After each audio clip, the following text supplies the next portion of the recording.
കോൺഗ്രസിന്റെ ആദ്യഘട്ട സ്ഥാനാർത്ഥി പ്രഖ്യാപനം ദിവസങ്ങൾക്കകം ഉണ്ടാകും. ഡൽഹിയിൽ മറ്റന്നാൾ നടക്കുന്ന സ്ക്രീനിംഗ് കമ്മിറ്റി യോഗത്തിന് പിന്നാലെ ആദ്യഘട്ട സ്ഥാനാർത്ഥി പട്ടിക പ്രഖ്യാപിക്കാനാണ് തീരുമാനം.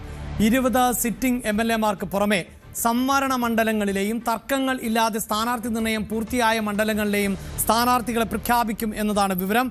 ഡാൻ കുര്യൻ ആണ് ചേരുന്നത്. ഡാൻ, ഈ തദ്ദേശ തെരഞ്ഞെടുപ്പിലടക്കം വളരെ നേരത്തെ സ്ഥാനാർത്ഥി നിർണയം നടത്തിയ സാഹചര്യം ഉണ്ടായിരുന്നു.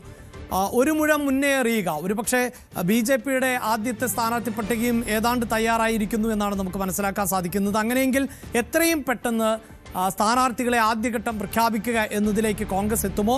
ഒരുപക്ഷെ തെരഞ്ഞെടുപ്പ് തീയതി കമ്മീഷൻ പ്രഖ്യാപിക്കുന്നതിന് മുമ്പ് തന്നെ ആ പ്രഖ്യാപനം, സ്ഥാനാർത്ഥി പ്രഖ്യാപനം കോൺഗ്രസിൽ നിന്ന് പ്രതീക്ഷിക്കേണ്ടതുണ്ടോ?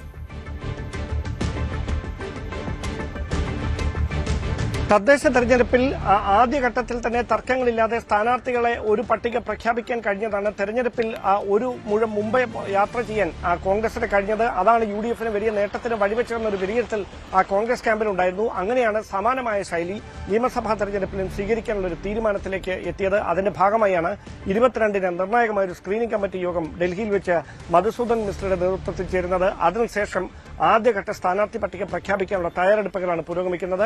എത്രയും പെട്ടെന്ന് തന്നെ ഈ പ്രഖ്യാപനം ഉണ്ടായേക്കും. 22 ശേഷം എപ്പോൾ വേണമെങ്കിലും ഈ പ്രഖ്യാപനം ഉണ്ടായേക്കുമെന്നാണ് നമുക്ക് ലഭിക്കുന്ന സൂചനകൾ. അങ്ങനെയെങ്കിൽ 20 സിറ്റിംഗ് MLA-മാർക്ക് പുറമെ തൃപ്പൂണിത്തറയിലെയും പാലക്കാട്ടെയും പകരക്കാരായ സ്ഥാനാർത്ഥികളെ അന്ന് പ്രഖ്യാപിക്കുമോ എന്നതാണ് ഏറ്റവും ആകാംക്ഷ ഉണർത്തുന്ന കാര്യം. അതോടൊപ്പം സംവരണ മണ്ഡലങ്ങളുടെയും വനിതകൾ മത്സരിക്കുന്ന മണ്ഡലങ്ങളിലെയും സ്ഥാനാർത്ഥികളുടെ പ്രഖ്യാപനവും ഉണ്ടാവും. തർക്കങ്ങളില്ലാതെ സ്ഥാനാർത്ഥികളുടെ തെരഞ്ഞെടുക്കാൻ കഴിഞ്ഞിട്ടുള്ള മണ്ഡലങ്ങളുടെ സ്ഥാനാർത്ഥികളുടെ പട്ടികയും അന്ന് ആദ്യഘട്ടത്തിൽ ഉൾപ്പെടാനാണ് സാധ്യത. അങ്ങനെയെങ്കിൽ 40-നും 50-നും ഇടയിലുള്ള ഒരു പട്ടികയായിരിക്കും ആദ്യഘട്ടത്തിൽ കോൺഗ്രസ് പ്രഖ്യാപിക്കുക. അതുമായി ബന്ധപ്പെട്ട മറ്റ് തയ്യാറെടുപ്പുകളൊക്കെ പൂർത്തിയായി കഴിഞ്ഞു. പ്രതിപക്ഷ നേതാവിന്റെ പൊതുയുഗ യാത്ര മാർച്ച് ആദ്യവാരം അവസാനിച്ചതിന് ശേഷം രണ്ടാം ഘട്ടവും പ്രഖ്യാപിക്കാനുള്ള തയ്യാറെടുപ്പുകളാണ് ഊർജിതമായി തന്നെ പുരോഗമിച്ചുകൊണ്ടിരിക്കുന്നത്. എന്തായാലും സ്ഥാനാർത്ഥികളെ ഏറെക്കുറെ ആദ്യഘട്ടത്തിലേക്ക് വേണ്ട സ്ഥാനാർത്ഥികളെ ഏറെക്കുറെ കൃത്യമായി തന്നെ തെരഞ്ഞെടുക്കാൻ കഴിഞ്ഞിട്ടുണ്ട്. അതുമായി ബന്ധപ്പെട്ട പട്ടികയ്ക്ക് ഏറെക്കുറെ രൂപം നൽകിയിരിക്കുന്നു.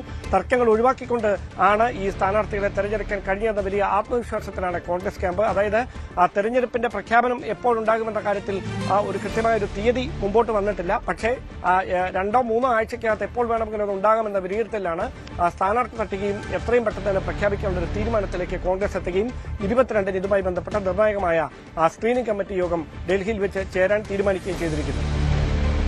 കോൺഗ്രസിന്റെ ആദ്യഘട്ട സ്ഥാനാർത്ഥി പട്ടിക ഉടൻ പ്രഖ്യാപിക്കും. അത് സംബന്ധിച്ചൊരു അന്തിമ തീരുമാനത്തിലേക്ക് ഇനി എത്തിയാൽ മതി. അവിടെ 20 സിറ്റിംഗ് MLA-മാർ മത്സരരംഗത്തുണ്ടാകും. 22 അംഗങ്ങൾ ആണ് നിലവിൽ കോൺഗ്രസിനുള്ളത്. അതിൽ സാങ്കേതികമായി ഇപ്പോൾ രാഹുൽ മാങ്കൂട്ടം അംഗം എന്ന് പറയാൻ സാധിക്കില്ല. പാർട്ടിയിൽ നിന്ന് പുറത്താക്കപ്പെട്ട ആളാണ്.